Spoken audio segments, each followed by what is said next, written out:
Bank auction में properties को खरीदना सस्ता और सिक्योर ऑप्शन माना जाता है।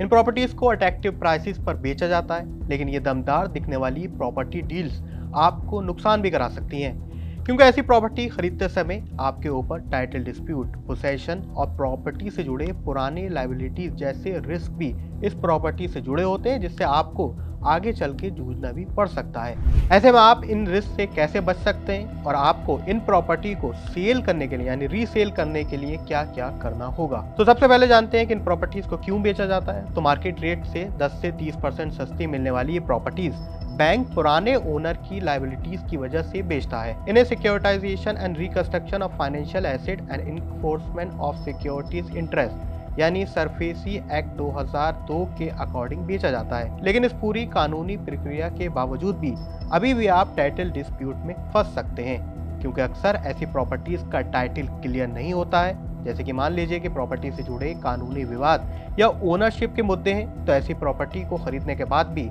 आपको कानूनी लड़ाई लड़नी पड़ सकती है। इसके अलावा पुराने ओनर के म्युनिसिपल प्रॉपर्टी टैक्स ड्यूज, जिसमें वाटर और इलेक्ट्रिसिटी के ड्यूज भी शामिल होते हैं, ऐसी लायबिलिटीज को नए मालिक को ही चुकाना पड़ता है। सबसे बड़ा रिस्क यहाँ पे पोसेशन का होता है, यानी आपको कब्जा कब मिलेगा। ऐसी प्रॉपर्टीज पर कब्जा मिलने में काफी समय लग सकता है। वो इसलिए क्योंकि पुराने मालिक आसानी से घर खाली नहीं करते हैं। भले ही कानूनी ओनरशिप आपको मिल जाए, लेकिन हकीकत में कब्जा पाने में टाइम और कानूनी प्रक्रिया लग सकती है। इसके अलावा बोली लगाने से पहले फिजिकल इंस्पेक्शन को परमिशन नहीं मिलने की वजह से भी खरीदार को प्रॉपर्टी से जुड़ी परेशानियों का पता नहीं लगता है, और परेशानियां आपको आगे जाके झेलनी पड़ सकती हैं जब आप इसका पोसेशन पूरा ले सकते हैं। कुछ केसेस में बैंक भी ऐसी प्रॉपर्टीज को ऑक्शन करता है, जिसकी पूरी जांच आपको करनी जरूरी है, वरना आपका बड़ा नुकसान हो सकता है जब ये प्रॉपर्टी आपके पास आ जाएगी। अब ये तो प्रॉपर्टी खरीदने की बात हुई, यानी आप जब प्रॉपर्टी बैंक ऑक्शन में खरीद रहे हैं। अब इसके बाद अगर आप इस प्रॉपर्टी को बेचना चाहते हैं, तो इसके लिए सबसे पहले आपको सेल सर्टिफिकेट होना जरूरी होगा।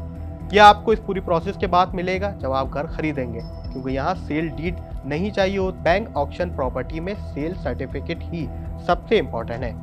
फुल पोसेशन मिलने के बाद ही इस प्रॉपर्टी का दाखिला खारिज कराना यानी म्यूटेशन पूरा करना आपको जरूरी है, जिससे कोई कानूनी विवाद आगे चलकर नहीं हो। इसके अलावा इनकम बैलेंस सर्टिफिकेट भी क्लियर होना चाहिए। कई तरीके की टैक्स लायबिलिटी नहीं होना चाहिए, जिससे आप टैक्स से बच सकते हैं और अपनी प्रॉपर्टी को दोबारा रीसेल करने में अच्छा खासा पैसा पा सकते हैं। यानी आप अपनी प्रॉपर्टी को आसानी से बेच सकते हैं अगर आप इन तीनों शर्तों को पूरा करते हैं। तो क्या आपने भी बैंक ऑक्शन में कभी प्रॉपर्टी खरीदी है और इन नियमों के बारे में पहले जानते थे? हमें कमेंट सेक्शन में जरूर लिखें।